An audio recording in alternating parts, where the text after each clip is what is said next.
Kangli Pao thang miing tabiriba singbu taram noksari Imphal da phongkiba pauche singdagi lokhatjaba maruiba pau khara sandokna pijari sakangdaba singna children home amada nongmai round tare rom kapsilamle maikei adomgi miyamna condemn tawrakli sakangdaba miyoi anina nahal ahing nongyai matung ngarang ayuk angan bapung ama minute nifu rom chatpa matamda Chawolban maino leirakta leiba kana leijadraba angang nupa macha sing kaktana leiba children home amada nongmai round tare rom kapsilamle hairi hiramasigi matangda thodok thopamdagi phangba paugi matung inna children home adugi gate ta khinba CCTV camera footage amagi matung inna khulai macha paiba sakangdaba miyoi ani aduna home adugi gate ki makha thangba sarukta pakthaduna nongmai round taruk tare rom adu kapsilambani hairi social welfare department ki integrated child protection scheme gi makada children home for boys haina ming thonba home asi United Social Development Association haina ming thonba NGO amana chalaiba home ni hairi ba home asi special contractor oiba khaidem kalachan kowa miyoi amagi yumga punna lehminabani thodo adu athengba matam oibana asok apandi yahodre hojik phawbagi oina kanana kari maram kidamak nongmai kapsilambano haibagi chapchaba pau khangdri thodo asigi matangda lamfen police na case ama register tawkhre amaromda nongmai kapsilambagi thong adubu yaningdaba phongdoktuna sagolban maino leirakta leiba apunba maira paibina sinduna wakat mifam chathakre wakat mifam aduda saruk yakhibi maira paibigi president maibam Purnima sina hai kana leijadraba singna leiriba home da nongmai kapsilamba yaningde nongmai kapsilam liba singna miyam khangna sengdokpirau haiki Defense Minister of State Sanjoy Seth ngarang Manipur da laktuna Myanmar ngamkhai sambal khabagi thabak yengsilamle Bharat Lengaki Ministry of State for Defense Sanjoy Seth numit nini gi khongjata ngarang Imphal da thungladuna Kamjong district ta chatuna mafam aduda paikhaliba tongan ba thabak sing yengsin kibaga loinana Indo Myanmar ngamkhai sambal khabagi thabaksu haktengnana yengsin khre hairi pawasina makata na hai Minister of State for Defense Sanjoy Seth na ngarang Imphal da thunglabada BJP gi MLA singna Imphal gi airport ta harau tayamna oki tungda MLA singa unaduna wari sanaki wari sanaba aduda MLA TS Basanta Kumar Govindas Konthojam L Susindro KS Ibomcha Sapam Kunjageswar amadi BJP Manipur Pradesh ki General Secretary K Sharad Kumar su saruk yaki adum oinamak unaba aduda kari karamba wafam sing khanakibage haibadi khangba ngamdri Minister Sanjay Setna helicopter tongduna Kamjong da chatki Kamjong da hek thunglabaga mafam adugi district administration amadi district Armed Police Force ki kangbuna harau tayamna okibaga loinana Indo Myanmar ngamkhai sambal khabagi thabak yengsin ki loinana Central Armed Force ki makok thongba singa unaduna wari sanaki Makatarakpa maroiba update amada parliament ta pass tawduna ek on khraba Waqf Amendment Act Bill West Bengal da Chatnaroi Hanna Mamta Banerjee na lauthokre Opposition na parliament ki house animakta akanba mongda ayatpa pikhiba Waqf Amendment Act 2015 asi treasury bench na pung 13 chupna debate tawnaraba matungda voice vote ta house animakta pass tawkhraba matung India ge president na ayaba piduna ek on khraba bill asi West Bengal state ki oina chatnaba yaroi haina state asigi chief minister Mamta Banerjee na phondokre wapam asi Kolkata da pangthokiba joint committee gi oiba navkar Mahamantra Divaski Thoram Amada State Asigi Chief Minister Mamta Banerjee na phondokibane mahana makata na phondokibada West Bengal State asi minority community sing amadi makoigi property sing ngak senduna thamgani Waqf Act asi minority community singi mafamda yamna thamoi sokna nungaitaba phawramgani haiba mahak masamakna khangi adubo West Bengal dadi Act asi Chatnaroi amasung divide and rule gi chanabi adu thamloi miyamna mahaki mafamda chena thajaba thambiyu mahakna minority community singi damak amadi makoigi lanthum sing ngak senduna thamba haibasi aihaki ithoni haikibaga loinana minority community singna su political gi oiba langda thubiganu haiki aikhoi punna Waqf Amendment asigi mayokta leminarabadi soidana maithiba piba ngamgani central government na nation asibu tokai khaidoktuna jumla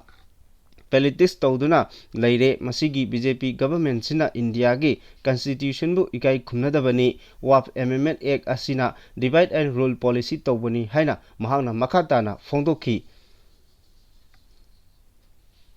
Makatarakpada Manipur da leiriba Muslim MLA singna Waqf Amendment Act ki matangda chapchaba phire miyamda khangalu haina amam sona phongdorakli Waqf Amendment Act 2013 gi matangda Khetrigao ACG MLA Seknorol Hasal Mahaki Chap Chaba Fireb Khangan Bagi Damak Thagatpa Phongdorakli Makhatana Manipur Leiruraba Muslim MLA Ani Lilong ACG MLA Abdul Nasir Amadi Jiribam ACG MLA Achawuddin Gisu Chapchaba Pire Miamda Khangalo Haina All Manipur Muslim Student Association Amamso Amadi Minorities Student Association Masa Manipur gi Maikei digi Taksilagli Ngarang Major Khulda Leba Manipur Press Club ki Thangjing Hall da Loop Ani Asina Sinduna Pangthokpa Hiramasi gi Matangda Paugi Mifam Amada Amamso gi President Amtias Haibok Mayumna Hai Waqf Amendment Act ki mayokta hanba leitana sangsilagliba khongjang ki charuk ama oina Manipur da leiriba maru oina Muslim MLA ahum Lilong ACG MLA Abdul Nasir Khati Grau gi MLA Chatnaroi Hanna amadi Jiribam gi MLA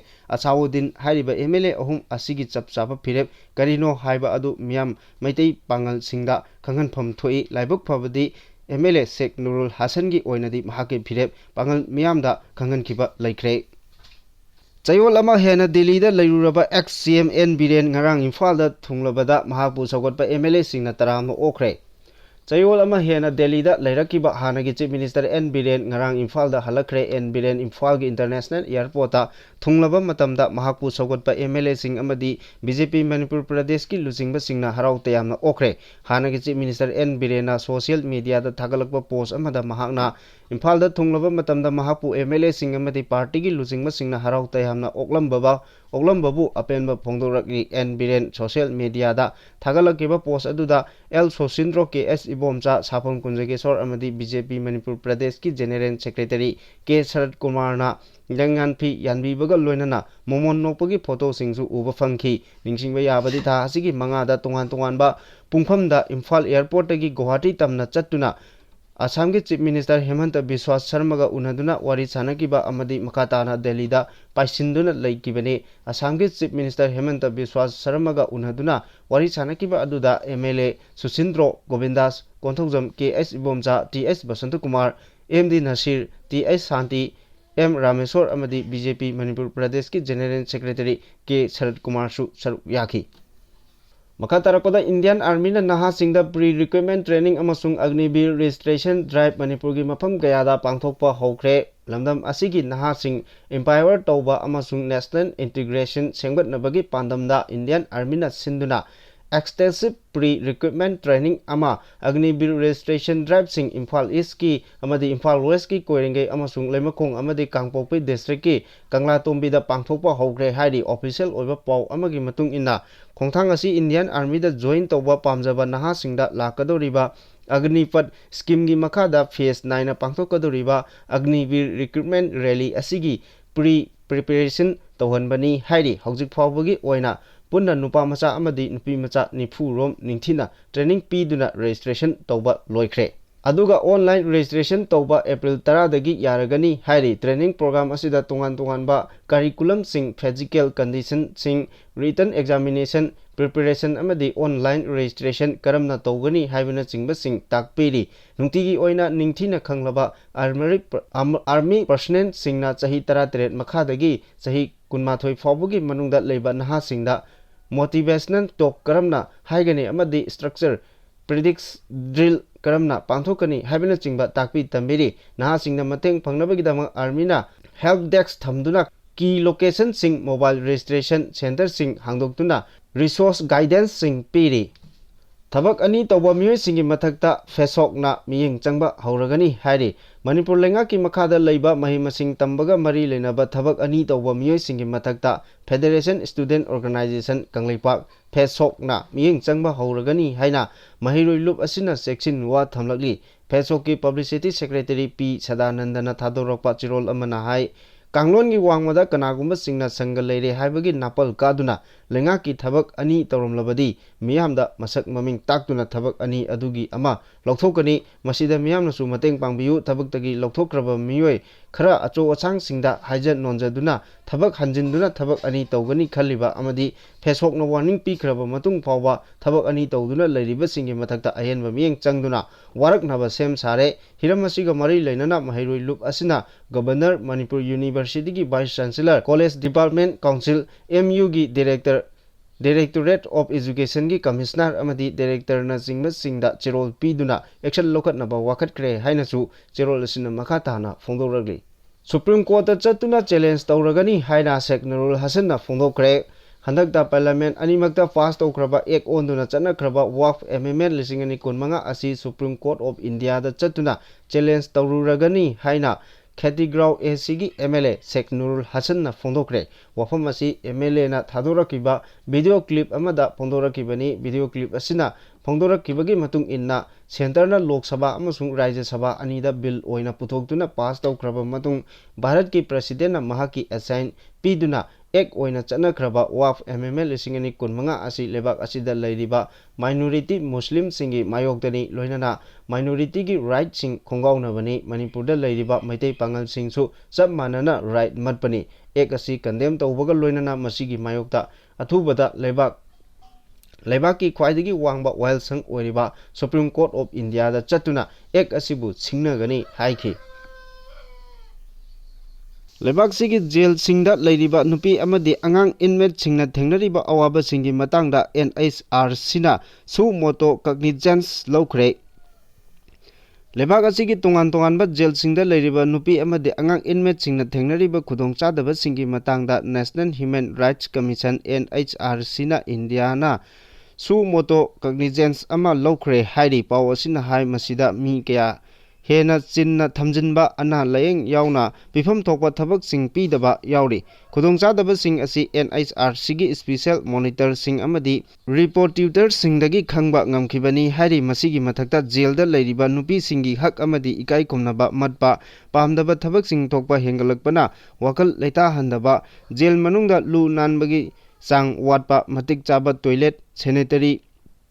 amadi afaba thaknaba ising marang kaina fangandaba masi oiba chinjak pijadabana miron bising amadi angang macha chelebi mama singda khudongchadaba kaya mayoknaba nupi prisoner singa leminariba macha sing mahai masing tambagi khudongchaba matik chana fangandaba amadi legal aids vocational training amadi rehabilitation yauna welfare program sing kanglon chumna implement tawdaba yauna tongan ba issue kaya ama yauri issue sing asigi yenglaga commission asina state amadi union territory sing khudikmaki chief secretary singda Chayol marigi manungda report amamam langkhanakna pikalaknaba khangankre report aduda state ki jail da leiriba nupi prisoner masing machaga loinana leiriba nupi prisoner masingi apunba mising mirolabi prisoner singi masing amadi under trial prisoner singi masing chahi amagi mathakta jail da leiraklabi under trial prisoner sing yauna tongan ba detail kayasu yaholaknaba commission na khangankhi hainasu pawasina makhata na fongdokle National Highway 2 da chenba truck singdagi sen khai thungkhai tawbada chenaba ama fare hairi National Highway number 2 da chenba truck singdagi logi wangmada senkhai tungkhai tawramba mioi ama security force na phagatpa ngamle hairi police dagi phongba paw mana hai faro mioi adudi cycle gi khamen lokdagi lunminthang goite sahi kuntaret ni mangondagi sel oina lupa lising kunmanga smartphone ama phagatpa ngamle pawasina makhata na hai security force na National Highway number 2 gi Kangpokpi district na konba ti kulen amadi Kobru Leikhagi marakta patrolling chatluraga halakpagi lambida Kangpokpi police station na konba PK workshop manakta mioi kharana truck singdagi namduna senkhai thungkhai tawduna leiramba thengnaki security personnel sing adu lakpa ubadagi sel khairamba sing adu mafam adudagi nanthokduna chenkiba mioi sing adu security force na tanabada lunminthang guite hairiba mioi asi phaba ngamkhibani haina police ki pawasina makhata na fondoragli